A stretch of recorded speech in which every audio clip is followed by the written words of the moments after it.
wer mag Lasagne? Der Star ist natürlich die Kohlrabi.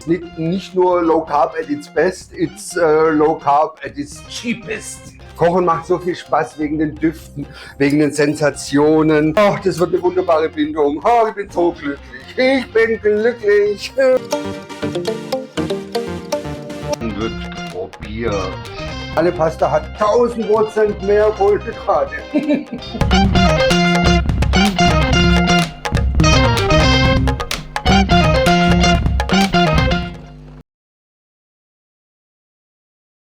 I always cook with wine, but sometimes I even add it to the dish.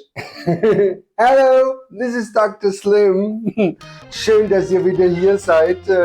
Ich habe hier schon mein Weinchen vorbereitet, aber ich werde jetzt keins trinken. Keine Angst, keine Angst. Heute wird es unheimlich lecker. Heute machen wir uns eine Lasagne. Und Daumen hoch, wer mag Lasagne? Ja, alle mögen Lasagne. Und unser Star heute von der Lasagne ist eine Kohlrabi. Die hier wiegt so ein Dreiviertel Kilo. Dann kommt, wenn man sie geschält hat, kommt so 450 Gramm dabei raus. Vielleicht brauchen wir zwei, werden wir im Laufe des Rezeptes sehen. Dann brauchen wir eine Sauce Bolognese für unsere Lasagne, ganz klassisch. Ich habe hier meinen Giuseppe dabei, der hilft mir beim italienischen Kochen. Natürlich brauchen wir noch ein bisschen Hackfleisch rein in die Lasagne, also in die Bolognese. Wer es vegetarisch möchte, der nimmt einfach Sojaschnitzel, tut die ein bisschen aufkochen nach Packungsanleitung und kann die dann als Hackfleischersatz nehmen. Das ist das beste Substitut. Wie geht eine Lasagne? Wir brauchen Pastablätter und die machen wir uns aus der Kohlrabi ganz fein geschnitten. Und dann brauchen wir eine Sauce Bechamel. Da steht hinten schon alles parat. Die machen wir mit Mandelmilch. Wer es noch nicht gesehen hat, bei der Auberginenlasagne, Melenzane al Forno, sage ich da nur, da haben wir sie schon gemacht. Und heute werden wir sie wieder machen mit Mandelmilch und mit Gluten, diesmal mit Weizenkleber. Und wenn es noch nicht ganz dick genug ist, dann nehmen wir noch ein bisschen von unseren Kartoffelfasern, okay? Und dann schichten wir die ganze Sache und es kommt in den Ofen und es wird ein herrliches Gericht, Low Carb at its best, dennoch auch Low Fat. Wir haben hier ganz schmales Rinderhackfleisch mit ganz wenig Fett und wir haben auch den Käse, den wir dazugeben, der hat auch wenig Fett, so 30–40% weniger als normaler Käse und dann können wir schlemmen und uns schlank schlemmen. Was sagt ihr denn, mein Kittelchen? Guck mal, es ist schon locker. Ich bin fast auf der Zielgeraden. Jetzt sind es 23 Kilo. Und wenn ihr dabei sein wollt, dann macht einfach mit in der Community. Schaut euch die Rezepte an und kocht sie nach, habt sie im Kühlschrank, habt sie im Gefrierfach und esst sie und dann werdet ihr auch schlank. Ich garantiere es euch. Was machen wir jetzt? Wir machen unsere Bolognese und wer es noch nicht gesehen hat, bei Zucchini Spaghetti alla Bolognese mit Gurken-Nudelsalat, da machen wir sie, deswegen machen wir es einfach hier im Zeitraffer ganz schnell. Nichtsdestotrotz stelle ich euch kurz die Zutaten vor. Es sind hier, haben wir 400 Gramm gehackte Tomaten, ihr könnt auch frische nehmen, aber Schältomaten aus der Dose schmecken einfach besser. Dann haben wir hier Oro di Parma Tomatenmark. Wir haben hier einen Knoblauch schon zerdrückt. Wir haben fein geschnittene Gemüsezwiebel und wir haben unsere Karotten.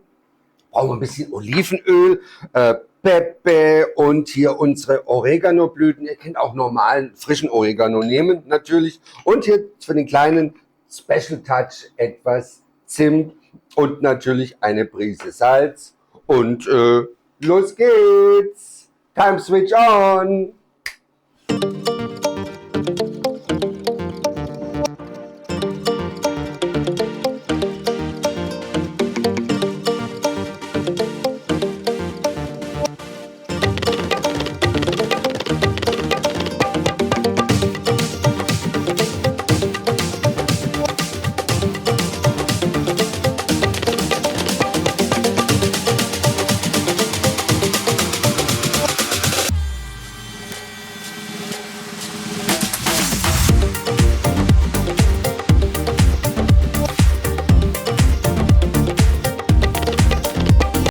meine Low Carb Fans. Hinten blubbert jetzt unsere Sauce Bolognese. Die braucht schon eine Stunde, bis sie toll ist. Und wer kann, der lässt sie über Nacht ruhen. Bei Papa muss es heute wieder schnell gehen. Ihr kennt das ja und ich wollte es euch ja nochmal zeigen.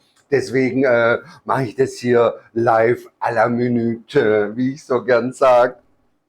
Unser Star ist natürlich die Kohlrabi und das sind hier große Exemplare und die kriegt ihr für 50 Cent.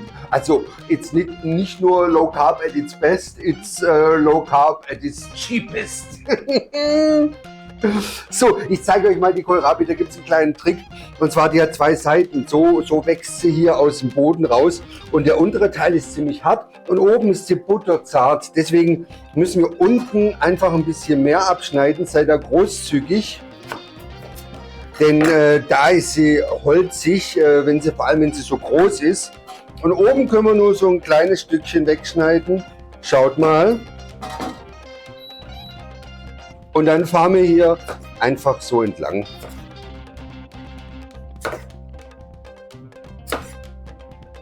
Guckt mal, nimmt da ein großes Messer, dann geht es auch zügig. Mit dem Schäler geht es jetzt nicht. Die Schale ist einfach zu hart und ihr müsst dann ewig drüber schälen. Auf der anderen Seite hier das noch weg.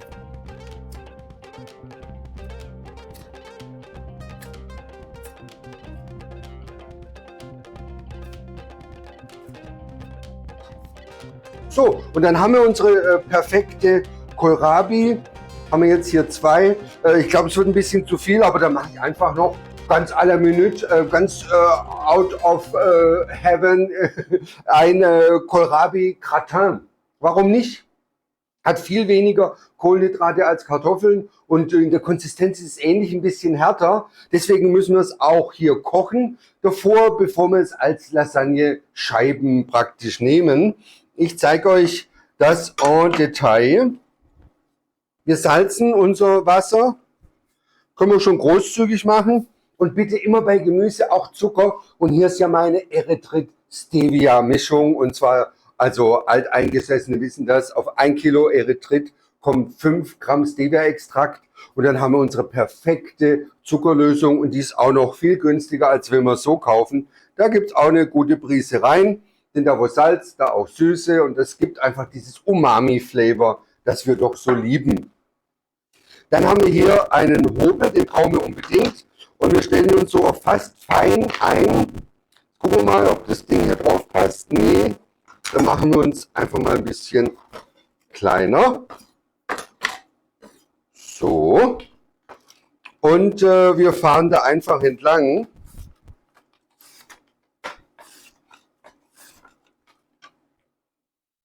Und ja, kriegen dann so dünne Scheibchen. Und das ist uns lieb. Und die nehmen wir dann und blanchieren sie. So, weil es so schön ist, machen wir das auch einfach im Zeitraffer. Schälen, schneiden, hobeln, kochen. Ungefähr so 7-8 Minuten. Die vertragen relativ viel. Und dann holen wir sie raus. Bis gleich. Und hinten blubbert es weiter. All in real time.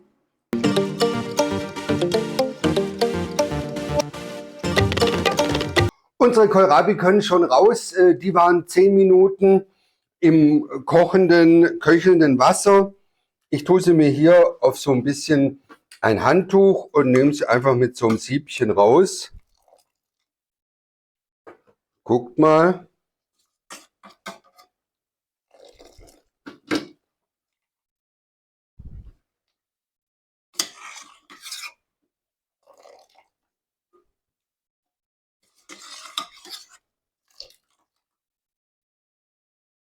Schaut mal, und das sind jetzt hier so einzelne Blättchen und die haben doch eine tolle Konsistenz. Und die packen wir uns dann schön als Schichten in unsere Bolognese, Lasagne und machen jetzt noch unsere Sauce Bechamel dazu. Die ist ja ganz wichtig. So, meine Hübschen, also die Bechamel, die ist so, die ist echt schwierig in Low Carb. Deswegen, ich habe es ja schon mit Kartoffelfasern probiert, auch mit Gluten schon probiert.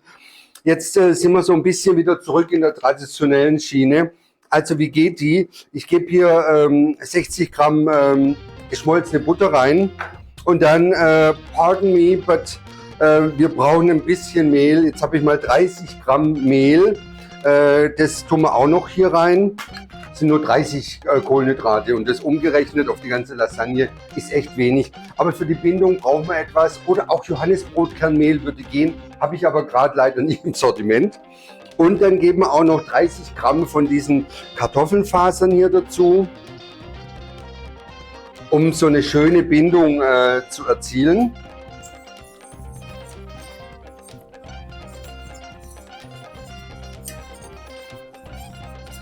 So. Das ist so auch die klassische Mehlbutter jetzt, aber wir haben es eben mit den Kartoffelfasern noch ein bisschen schlanker gemacht. Und das würzen wir gleich mit meinem berühmten Muskatsalz auf 100 Gramm, aus 100 Gramm Salz, bitte 10 Gramm Muskatblüte. Und dann haben wir ganz tolle aromatische Würzsalz für Eierspeisen, für Spinat oder eben für solche helle Soßen. Ganz toll geeignet. Oh, jetzt duftet es schon nach Muskat. Kochen macht so viel Spaß wegen den Düften, wegen den Sensationen. Oh, ihr wisst, ich liebe es. Und jetzt gießen wir mit unserer ganz schlanken Mandelmilch auf. Die hat nur 0,4 Kohlenhydrate. Unglaublich.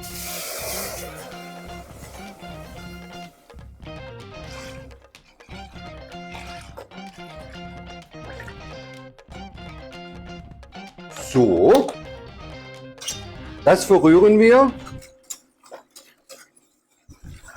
und hoffen, dass wir eine schöne Bindung kriegen.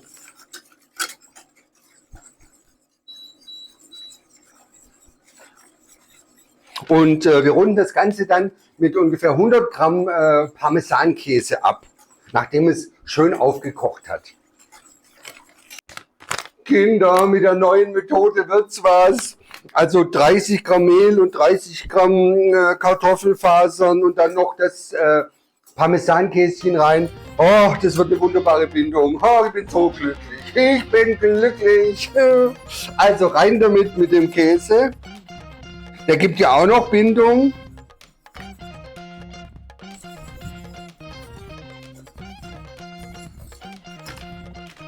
Wunderbar. So, dieses Söschen, das nutzen wir gleich, um unsere Lasagne fertig zu machen. Bis gleich zum Finishing. Und bitte nicht vergessen, Ofen auf 200 Grad heiß machen, Umluft. Und dann kann das gute Stück rein. Juhu, es ist soweit. Wie beim Torten ist das Finishing doch das Schönste. Wir machen uns jetzt die Schichten parat für unsere Lasagne. Und dann kommt es ab in den Ofen, 30 bis 35 Minuten. Und dann hat Papa schon wieder einen kleinen Hunger. Ich habe immer einen kleinen Hunger. Oh. Also, meine Lieben, was machen wir? Wir haben hier eine 23 x 23 Form. Die tun wir ein bisschen ausölen. Entweder mit dem Spray, mit dem Pinsel, was ihr gerade da habt. Und natürlich, wie bei einer richtigen Lasagne, gibt es unten erstmal so einen kleinen Klecks, dass uns da nichts anhängt. Und dann haben wir unsere wunderbaren Kohlrabi-Blätter. Und die schichten wir uns jetzt einfach hier hinein, als ob so Lasagneblätter wären. Da gibt es ein bisschen Ragout drauf, das verteilen wir uns schön. Und dann kommt unsere Bechamel ins Spiel. Schaut mal. Ich habe jetzt noch ein Ei reingegeben, damit die Bindung noch besser wird. Ich muss zugeben, also so eine richtige Bechamel mit Milch und richtigem Mehl ist schon was anderes, aber wir müssen ein bisschen Kompromisse machen und nachher fällt es gar nicht mehr auf, wenn das alles hier verwurstelt ist. Da geben wir uns ein bisschen vom Käse drüber und wir schichten wieder mit unseren Lasagne-Kohlrabi-Blättchen.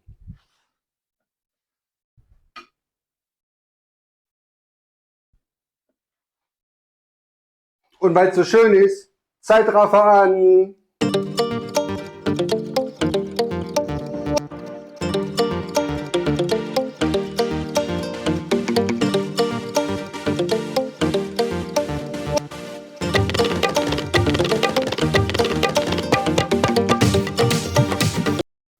Wir sind in der Finishing Line. Jetzt nur noch einen schönen Schöpfer von unserer Bechamelsoße drüber. Guckt mal. Noch ein bisschen, aber nicht zu viel oben, dass es nicht so sehr verbrennt. Aber wir wollen schon ein paar schöne Röstaromen. Jetzt schaut mal dieses Baby an. Guckt mal, die schönen Schichtungen hier. Seht ihr? Und so kommt es jetzt in den Ofen. Und bei 30, 35 Minuten lang und bei 200 Grad. Und dann sehen wir uns nachher zum Tasting. Ich freue mich. Bis gleich. Der Ofen macht jetzt sein Ding. So, mein Baby, zeig mal, was du kannst. Rein mit dir. Goodbye. Da schmuggelt die Lasagne. Es bewegt sich in die richtige Richtung, oder? Fast fertig das gute Stück. Und dann wird probiert. Ihr könnt es auch gleich essen, aber wenn ihr es über Nacht ruhen lasst, es ist noch viel besser. Ist das nicht eine Freude? Unsere wunderbare Kohlrabi-Lasagne ist aus dem Ofen. Ich wechsle nochmal hier die Messer. Ich zeige euch noch, wie man das wunderschön anrichten kann, damit es dann auch nachher appetitlich ist. Ich schneide die einfach mal. So. Und dann machen wir uns hier einen kleinen Spiegel mit unserer Sauce Bolognese. Geben schon mal ein bisschen von unserer Soße darüber und nehmen das gute Stück und setzen es hier drauf. Dann packen wir das. Guckt mal, die Schichtung, ist das nicht toll wie bei einer Lasagne? Dann packen wir das kurz in die Mikrowelle und dann kann das schon verknuspert und gegessen werden. Ich sag euch, wie es schmeckt gleich. Meine Zuckerpuppen, das hat sich Daddy jetzt aber verdient. Jetzt schaut mal, wie wir das schön angerichtet haben. Ist das nicht brillant? Guckt mal. Ich werde es jetzt für euch testen. Und ihr wisst ja, an der Geschmacksküche, an der Geruchsküche bin ich noch am Bearbeiten. Ich muss das jetzt euch mitteilen, wie das schmeckt.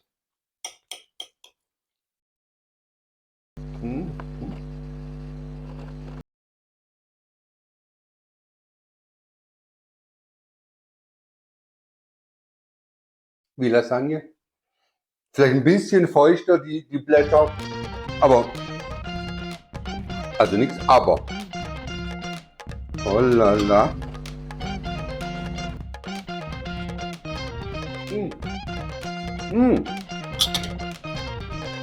I must try.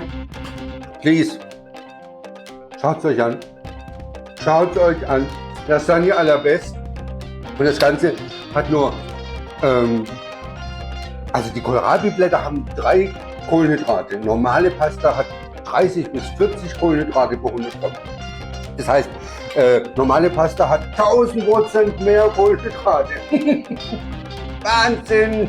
Oder so ungefähr. Okay, see you, be part of the community. Ich hoffe, es hat euch gefallen. Ciao!